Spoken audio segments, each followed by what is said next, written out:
Brother, my name is Safia. I'm a revert to Islam. My question is, in the book Vegetarian or Non-Vegetarian, Choose for Yourself by Gopinath Agarwal, there are quotations given from major world religions, including Hinduism and Christianity, that non-vegetarian is prohibited. And how do you say it's permitted? The sister is asking the question that there are quotations from the same book, quoting various major world religions like Christianity and Hinduism, saying that in that religion it is prohibited. So how come I said that there is not a single major religion which says that non-veg food in general is prohibited? I clarified the Islamic viewpoint. It's a misquotation, out of context, misunderstanding. I do agree one thing, that there are certain quotations, sometimes non-veg food is prohibited, even in Islam. Like for example, the verse I quoted, Surah Ma'idah chapter 5, verse number 1, it says that don't do hunting in pilgrimage. Within the sacred pilgrimage, don't do hunting. If you are fasting in the month of Ramzan, sunrise to sunset, don't have non-veg food, don't even have veg food. If I say don't have non-veg food during fasting, that doesn't mean non-veg food is prohibited. Prohibited only during that time. So similarly, there are quotations in the religious scriptures, at certain time in fasting, don't have non-veg food. Regarding the question, in Christianity, and I've read that book, therefore I can reply. They say that in the Bible it is mentioned that you can't have dead food. In brackets they put meat. It's not there. What they're quoting, the reference is not given. I, being a student of comparative religion, I give talks on diets also. And they're referring to the book of Leviticus, chapter number 17, verse number 15, as well as the book of Deuteronomy, chapter number 14, verse number 21. It says that thou shalt not have the meat that dieth of itself. Dead meat is prohibited. Not all meat. Dead meat. They say dead food and bracket meat. It is dead meat is prohibited. Even in the Quran. Surah Baqarah chapter 2 verse 173, Surah Ma'idah chapter 5 verse number 3, Surah Anam chapter 6 verse 145, Surah Nahl chapter 16 verse 115, Hurrimat alaykumul maytudu waddamu wa lahmul khinzir, wa ma uhilla li ghayrillah bih. Forbidden for you for food are dead meat, blood, the flesh of swine, and any food on which any name besides Allah has been invoked. Where it is allowed?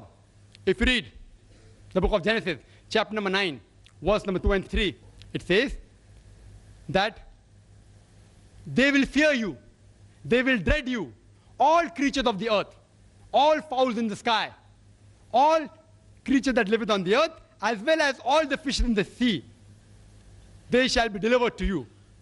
Next verse, Genesis chapter 9 verse 3 says that every creature that moveth on land and is a living creature, they are meat unto you, and also herbs and shrubs. Mention the book of Deuteronomy, chapter number 14 verse number 9, that ye shall have the meat of all the things in the water. All that has fins and scales you shall eat. Deuteronomy chapter number 14 verse number 11 says that you shall have the lawful meat of the birds. Deuteronomy chapter number 14 verse number 20 says that ye shall eat the meat of the lawful fowls. It's allowed. Further, if you read, it's mentioned in the book of Hebrews chapter number 5 verse number 13 and 14, that if you have milk, you are weak.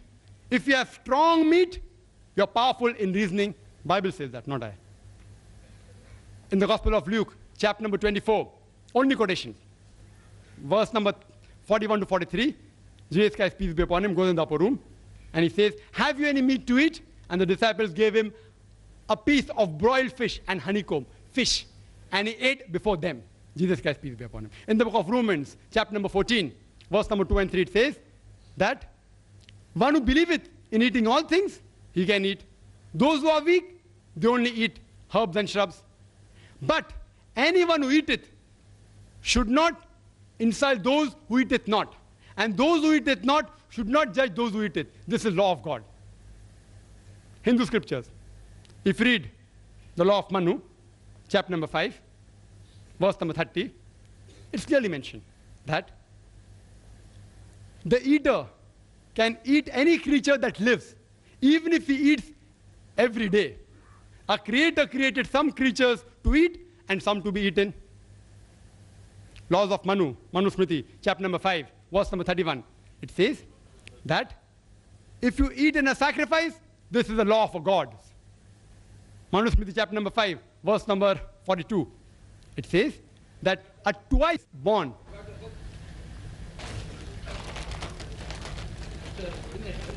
Yes, brother.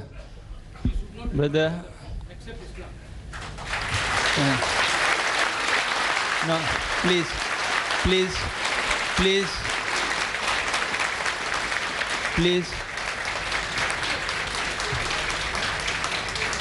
I'm always prepared. I'm always prepared when I quote scriptures. Therefore, it's not on the table, it's inside. I wasn't supposed to quote unless compelled otherwise. Now they're compelling me to answer. Therefore, I kept it behind. Otherwise, my books are in the front always. They're compelling me to reply, therefore I'm replying. It's within the rules of the debate. I haven't completed yet. So I have to speak for 5 minutes. What?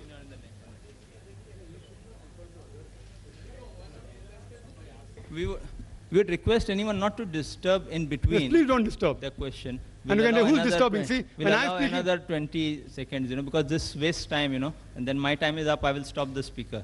No, but someone disturbs me, I should get more time. Okay, we give. Complete the answer in 30 seconds. It's further mentioned in the Manusmriti chapter number 5, verse number 35, you can have meat. In Rig Veda, book number 10, hymn number 16, verse number 10, you can have meat. Rig Veda, book number 10, hymn number 85, verse number 13. Rig Veda, book number 10, hymn number 86, verse number 13. Says the same thing. You can have meat. In Mahabharata, Anushashan Parv, chapter 88. If you read, Bhishma gives the advice to Yudhishthir. It's also mentioned in Manusmriti, chapter number 3, verse number 266 to 272. It's mentioned there that if you want to please your ancestors, if you give herbs and shrubs, you will gratify them only for 1 month. If you give fish, for 2 months. If you give venison, the flesh of deer, for 3 months. If you give mutton, for 4 months. If you give flesh of birds, for 5 months. If you give goat meat, for 6 months. If you give spotted deer, for 7 months. If you give meat of black antelope, for 8 months. If you give cow, 1 full year. If you give bull, it is 12 years. And if you give rhinoceros and red meat of goat, forever, inexhaustible. So if you have to satisfy your ancestors, according to Rig Veda, you have to give more, you have to give red meat.